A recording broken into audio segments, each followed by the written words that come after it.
Astaghfirullah. Innal hamdalillah nahmaduhu wa nasta'inuhu wa nastaghfiruh wa na'udzu billahi min sururi anfusina wa sayyiati a'malina. Man yahdihillahu fala mudilla lahu wa man yudlil fala hadiya lahu. Asyhadu an la ilaha illallah wahdahu rabbi la syarika lah wa asyhadu anna Muhammadan abduhu wa rasuluhu alladzi la nabiyya ba'dah.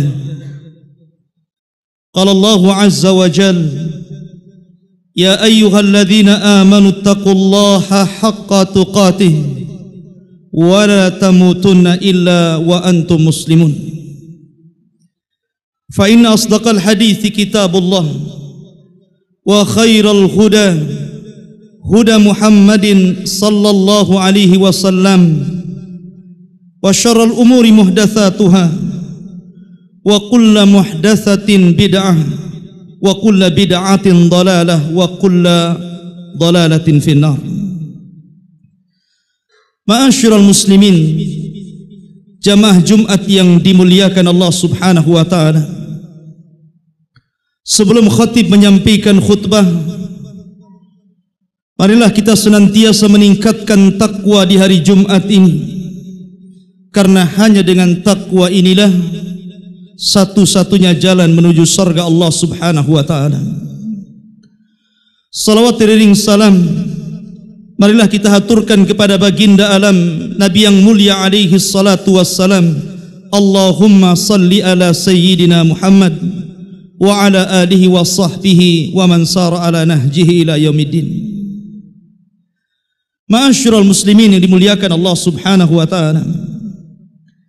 Allah Subhanahu wa taala berfirman, ya ayyuhalladzina amanu wal tanzur nafsun ma qaddamat lighat. Wahai orang-orang yang beriman, hendaklah diri-diri kalian memperhatikan terhadap apa yang kalian persembahkan untuk kelak menghadap Allah Subhanahu wa taala. Umar bin Al-Khattab radhiyallahu anhu mengatakan, hasibu anfusakum qabla an tuhasabu. Hisablah diri-diri kalian, hitunglah kesalahan kalian sebelum Allah Subhanahu wa taala yang akan menghitungnya. Ma'asyiral muslimin yang dimuliakan Allah azza wa jalla, orang yang senantiasa menghisab di dunia terhadap dirinya, maka itu penyebab ringannya hisab di akhirat. Orang yang menyedikitkan, melakukan kezaliman kepada orang lain, itu penyebab Allah akan sedikitkan kisosnya pada hari kiamat.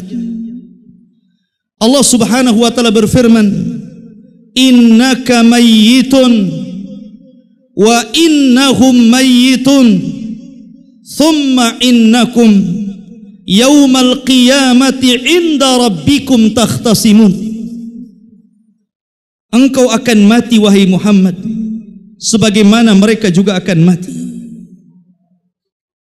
Kemudian kalian pada hari kiamat di sisi Allah Subhanahu wa taala akan saling menuntut hak.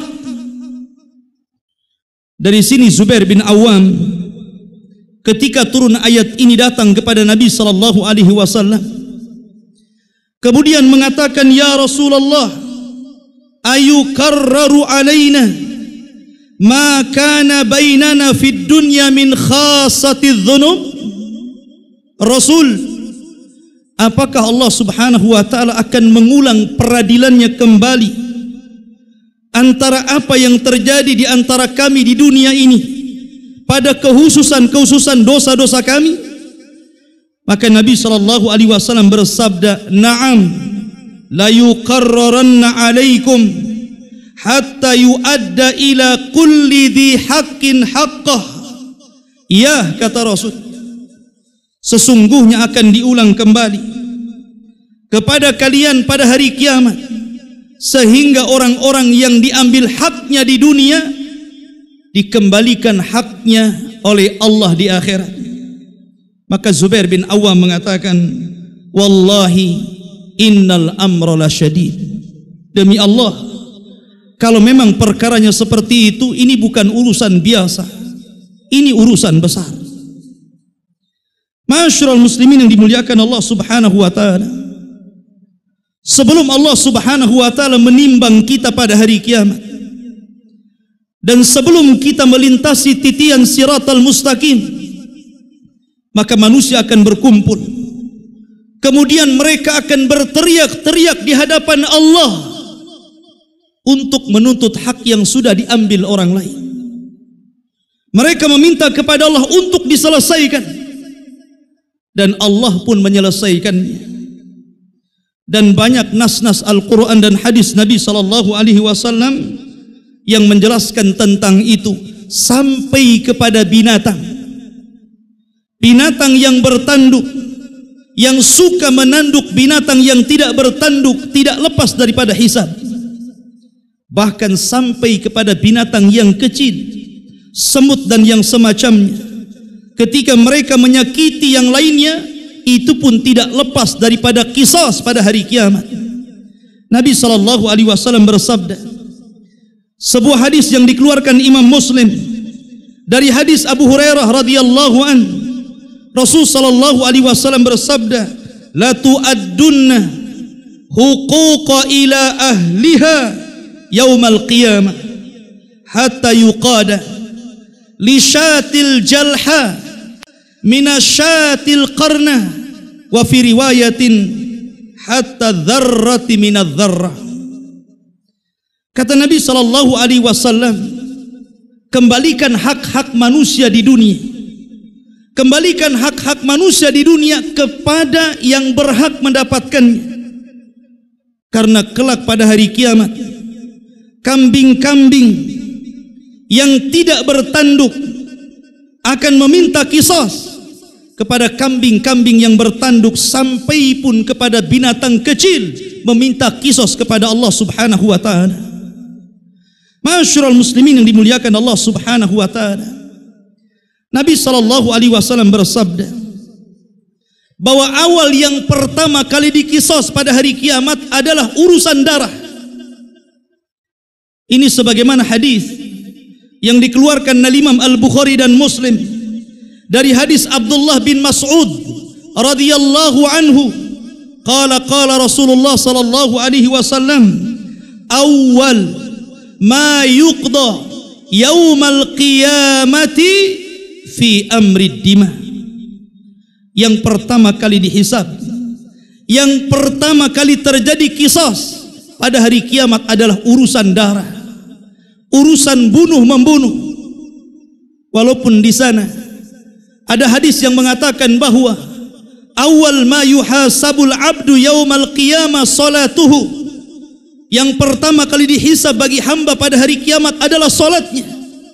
Tapi kedua hadis ini tidak bertentangan, karena apabila kita cerita salat, berarti ini hubungan kita dengan Allah Subhanahu wa taala.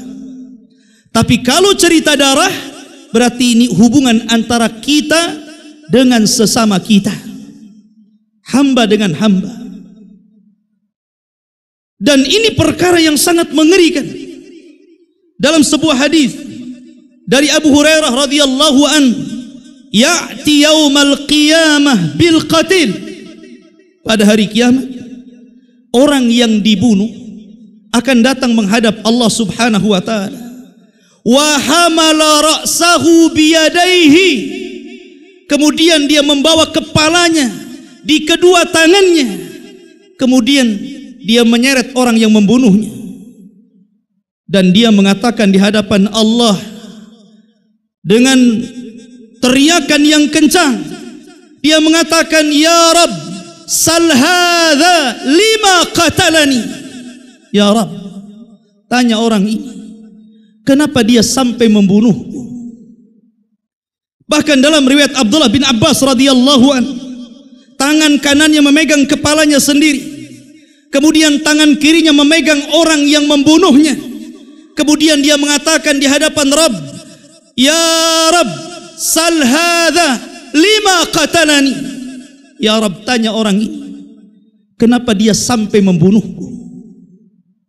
Ma'asyiral muslimin, di zaman sekarang membunuh itu perkara mudah.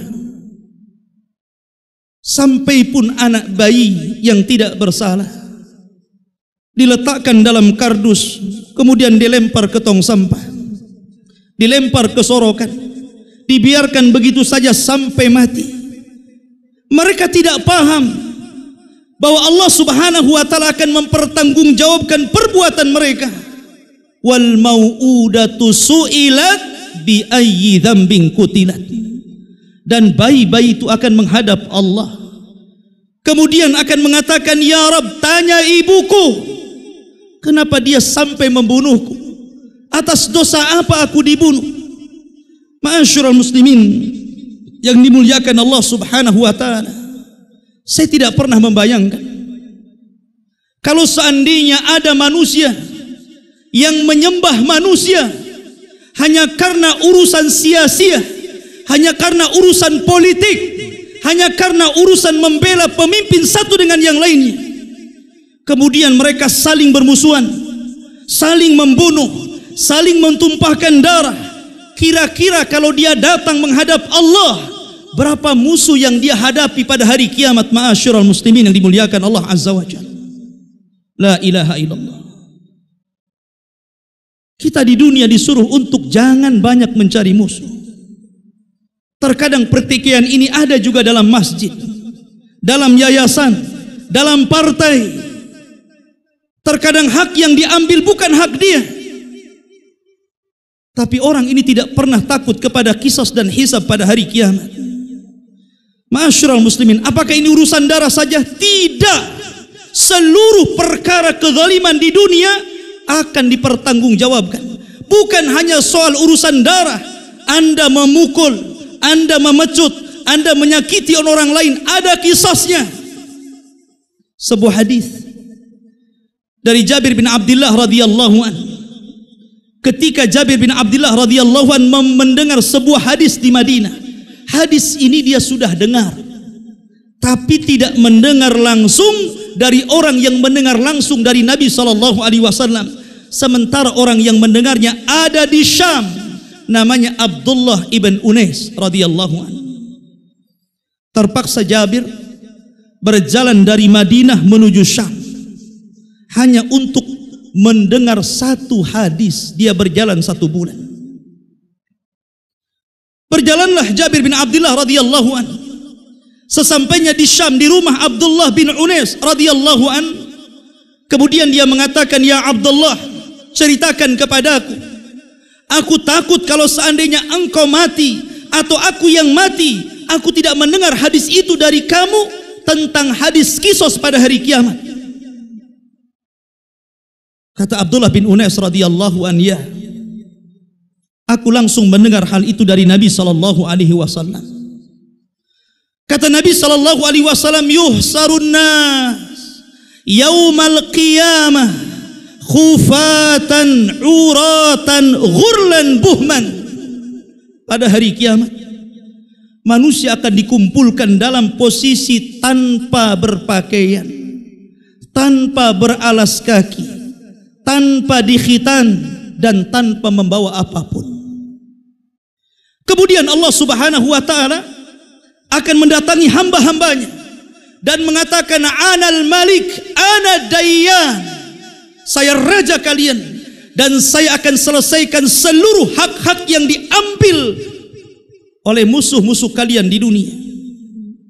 Kemudian Allah mengatakan, "La yambagi li ahlin nar an yadkhulan nar wa indahu li ahadin min ahlil jannati haq hatta uqissahu minhu." Tidak layak penduduk neraka untuk masuk ke dalam neraka sementara dia punya hutang kepada penduduk sorga sampai aku kisos keduanya.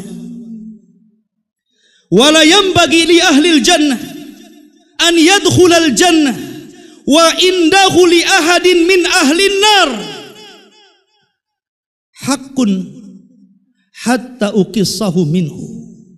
Tidak layak bagi penduduk sorga untuk masuk ke dalam sorga, sementara dia punya hak bagi penduduk neraka, sampai aku kisos kalian. Kemudian sahabat bertanya, Rasul, pada hari kiamat kami tidak membawa apapun. Apa yang harus kami ambil? Dia pun tidak membawa apapun. Jangan lagi harta, pakaian saja dia tidak bawa. Karena seluruh manusia pada hari kiamat telanjang, tidak bawa harta, bahkan tidak bawa sandal sekalipun. Lalu bagaimana engkau mengkisos kami? Bagaimana kau mengambil hak kami? Maka Allah Subhanahu wa ta'ala mengatakan, walaupun urusan menampar lutmah, tetapi bukan berarti kisos seperti dunia, Anda menampar kemudian Anda ditampar kemudian Anda menampar. Bukan itu. Tetapi kisosnya adalah bil hasanat was sayyiat, tukar barter pahala dan dosa. Ma'asyiral muslimin yang dimuliakan Allah Subhanahu wa ta'ala, bagaimana pula kalau seandainya orang itu tidak bisa menjaga lisannya, sehingga dia mudah mencaci maki, mudah menuduh, mudah untuk merendahkan dan menghinakan. Nabi SAW pernah menggambarkan seorang laki-laki kaya dengan pahala, pahala solatnya banyak, pahala puasanya banyak, pahala zakatnya banyak, tetapi pahala-pahala itu tidak memasukkan mereka ke dalam surga. Muskilahnya, kesulitannya, karena dia suka mencaci, suka merendahkan, suka memukul, mengambil hak orang lain. Akhirnya dia jadi bangkrut. Nabi SAW bersabda, atadruna mal muflis hadil ummah, tahukah kalian siapa yang bangkrut pada umatku ini? Sahabat polos, dia mengatakan orang bangkrut, man la dirhama lahu wa la mata. Orang bangkrut ya orang yang gak punya duit, orang yang gulung tikar usahanya, orang yang gak punya kekayaan. Tapi Nabi SAW mengatakan bukan itu hakikat bangkrut. Hakikat bangkrut adalah man ata yaumal qiyamah bi salatin wa saumin wa hajjin wa qad sabba hadha wa syatama hadha wa daraba hadha wa safaka dama hadha wa akala mala hadha. Orang yang bangkrut adalah satu sisi dia membawa pahala sholat, membawa pahala puasa, membawa pahala zakat, tapi di sisi lain dia mencaci maki orang, menuduh orang, menumpahkan darah orang, memakan harta orang lain. Disinilah terjadi pahala, barter pahala dan dosa. Ketika kemudian dihadapkan orang yang dizaliminya pada hari itu, maka pada hari kiamat orang ini akan menuntut pahalanya. Mana pahala? Nih dosaku.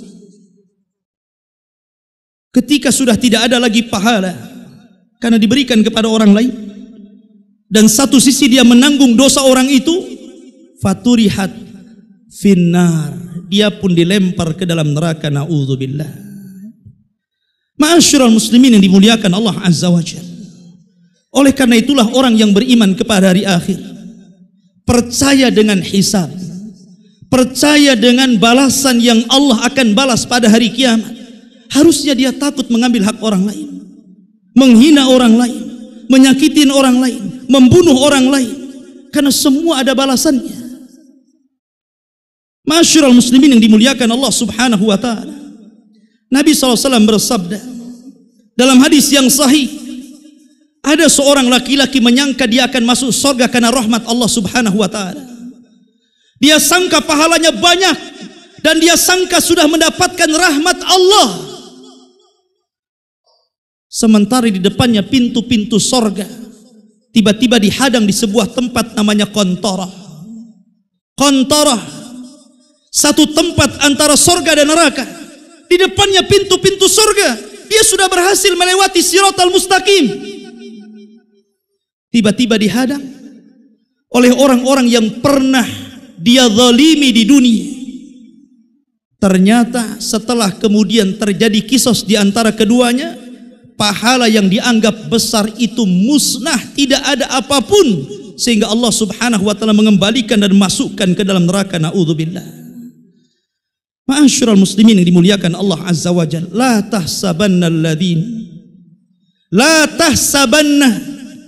la tahsabanna Allaha ghafilan amma ya'malu zalimun. Jangan kalian sangka Allah itu lalai dari perbuatan zalim kalian. Allah tidak lalai. Aqulu ma tasma'un, aqulu qauli hadza wastaghfiruh innahu huwal ghafurur rahim.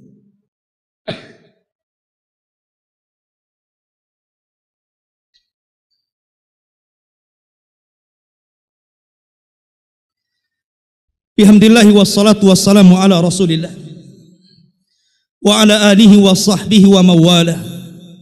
Wala haula wala quwata illa billahi wa ba'du. Allah Subhanahu wa taala menyebutkan dua kelompok yang kelak akan diberikan keringanan oleh Allah Azza wa Jalla dan juga akan diberatkan oleh Allah Azza wa Jalla. Allah mengatakan fa amman utiya kitabahu biyamini fasawfa yuhasabu hisaban yasira. Barang siapa yang pada hari kiamat kemudian dia mengambil catatan buku perbuatan dia di dunia yang dicatat oleh para malaikat dengan tangan kanannya, maka dia akan mendapatkan hisab yang mudah, kisos yang mudah. Tapi kalau dia mengambil dengan tangan kirinya atau mengambil dari belakang punggungnya, wara'a dhahri, maka dua kelompok ini akan celaka. Karena manusia itu cuma tiga. Mukmin ngambil dengan tangan kanan, kafir ngambil dengan tangan kiri, dan munafik mengambil dari belakang. Ma'asyiral muslimin, catatan itu ada dua. Ada catatan global. Seluruh umat punya catatannya. Umat Nuh memiliki catatan, umat Ibrahim memiliki catatan, umat Musa memiliki catatan, umat Isa memiliki catatan, dan umat Rasul memiliki catatan, dan catatan terbaik adalah umat Muhammad sallallahu alaihi wasallam. Ketika catatan secara umum itu dibuka di halayak orang ramai, disinilah tersingkap aib manusia. Disinilah tersingkap aib manusia. Walaupun di dunia Anda bermaksiat, orang tidak tahu, tapi kelak manusia akan tahu pada hari kiamat. Walaupun di dunia Anda sangka Anda memaksiat, tidak tahu siapapun bersembunyi di lubang semut sekalipun, tetap Allah singkap pada catatan yang besar. Disitulah dia akan merasa malu, dipermalukan Allah Subhanahu wa ta'ala. Ma'asyiral muslimin, ada amalan sirriyah, ada dosa jahr, ada dosa sirriyah, ada amalan yang tidak tahu antara dia kecuali dia dengan Allah Azza wa Jalla. Dan ini amalan yang paling baik yang diserahkan kepada Allah Subhanahu wa ta'ala. Tapi ada dosa yang tidak terang-terangan. Justru dosa itu yang membahayakan dia pada hari kiamat. Ada seorang hamba membawa pahala sebesar gunung Tihamah, dihancurkan gara-gara maksiat yang tidak diketahui manusia. Diam-diam dia dendam sama orang, dengki sama orang, hasad sama orang, ingin menghancurkan orang. La ilaha illallah. Semua akan disingkap. La yakhfa minkum khafiyah. Pada hari itu Allah tidak menutupi sedikit pun, semua akan disingkap dari hati-hati kalian. Kemudian catatan yang kedua, catatan khusus. Itulah catatan yang dibaca oleh masing-masing manusia. Kalau itu catatan yang baik, setiap dia baca catatannya, mukanya semakin bersinar, dibaca lagi semakin bersinar, dibaca lagi makin bersinar, sampai mukanya kal qamari lailata badri tamami, sampai mukanya bersinar seperti bulan purnama, dan itulah muka-muka penduduk sorga. Kemudian badannya mengembang, membesar, sampai tingginya seperti Adam dan lebarnya seperti Adam, 60 hasta dan 7 hasta, 30 meter kali 3,5 meter. Itulah badannya. Setiap kali membaca membesar sampai akhirnya seperti Adam. Kemudian wajahnya bercahaya. Dari situlah dia menyeberang siratal mustaqim. Yauma tabyaddu wujuh, pada hari itu ada wajah yang bersinar. Tapi kalau catatannya buruk, setiap dia mencatat menghitam wajahnya, membesar badannya, sampai Rasul menyebutkan tempat duduk penduduk neraka itu antara Mekah dan Madinah, saking besarnya. Bahkan giginya penduduk neraka sebesar gunung Uhud. Sengaja Allah besarkan badan itu liyadzuqul adzab, agar mereka merasakan azab Allah Subhanahu wa taala. Yauma taswaddu wujuh yauma tabyaddu wujuh wa taswaddu wujuh. Pada hari itu ada wajah yang bersinar, tapi juga ada wajah yang kelam, hitam kelam. Ma'asyiral muslimin. Makanya dari awal saya katakan, orang yang selalu menghisab diri sendiri, ini akan memudahkan hisab kita pada hari kiamat. Orang yang menyedikitkan berbuat dolim kepada orang lain, maka akan menyedikitkan kisos kita pada hari kiamat. Para ulama membahas tentang hukum orang yang membunuh. Apakah orang yang membunuh kemudian dibunuh, atau dia bertobat kepada Allah Azza wa Jalla selesai sampai di situ? Tidak. Karena orang yang menyakitin orang lain, apalagi dengan cara bunuh, dia memiliki 3 PR. 1 kepada Allah, 2 kepada orang yang keluarga yang dibunuhnya, dan 3 kepada orang yang dibunuhnya. Kalau dia hanya berdoa kepada Allah Subhanahu wa taala, ya selesai 1. Tetapi keluarga korban yang sakit hati karena 1 di antara keluarganya mati oleh dia, belum tentu terima. Atau mungkin dia terima, kita kasih diat 100 ekor unta atau banyak lagi harta sehingga memaafkannya, ya lisannya, hatinya belum tentu. Dari sini kata Syekh Utsaimin rahimahullahu taala, kenapa terjadi kisos pada hari kiamat? Supaya setiap orang yang masuk surga itu tidak ada lagi dendam dalam hatinya, tidak ada lagi perasaan musuh dalam hatinya. Dicabut wa naza'na ma fi qulubihim min gillin ikhwana, dicabut perasaan ghil, dendam, musuh, baru mereka dimasukkan ke dalam surga. Karena belum tentu Anda punya keluarga dibunuh, kemudian kita ke pengadilan tolong bunuh juga, akhirnya dibunuh. Secara matematika impas, sudah orang yang membunuh dibunuh, tapi hati tidak impas. Belum tentu keluarganya itu setuju, ikhlas, apalagi yang dibunuh orang yang dicintai dalam keluarganya. Ya, secara dunia impas karena orang yang membunuh dibunuh, tapi hati tidak bisa dibohongi, pasti tidak akan ikhlas. Lah karena hati ini tidak bisa dibohongi kecuali Allah Azza wa Jalla, terjadi kisos 2 kali pada hari kiamat. Sampai betul-betul dihilangkan perasaan itu semua, baru dimasukkan ke dalam surga. Itu hikmah kisos pada hari kiamat. Kita berdoa kepada Allah Subhanahu wa taala, semoga kita tidak menjadi orang-orang yang suka berbuat zalim. Karena Allah haramkan perkara zalim. Inni haramtu zulma ala nafsi wa ja'altuhu muharraman bainakum fala tadzalamu. Innallaha wa malaikatahu yusalluna 'alan nabi. Ya ayyuhalladzina amanu sallu 'alaihi wa sallimu taslima. Allahumma ighfir lil muslimina wal muslimat wal mu'minina wal mu'minat al ahya'i minhum wal amwat innahu qaribun mujibud da'wah ya qadiyal hajah. Allahumma arinal haqqa haqqan warzuqna ittiba'ah wa arinal batila batila warzuqna istinabah. Allahumma aslih wulata umuril muslimin. Allahumma aslih wulata umuril muslimin. Allahumma aslih wulata umuril muslimin. Allahumma ansur lil muslimina fi kulli makan. Allahumma ansur lil muslimina fi kulli makan. Allahumma ansur lil muslimina fi kulli makan. Rabbana atina fid dunya hasanah wa fil akhirati hasanah wa qina adzabannar. Wa sallallahu ala nabina Muhammad. Qumu lis salatil jum'ah rahimakumullah.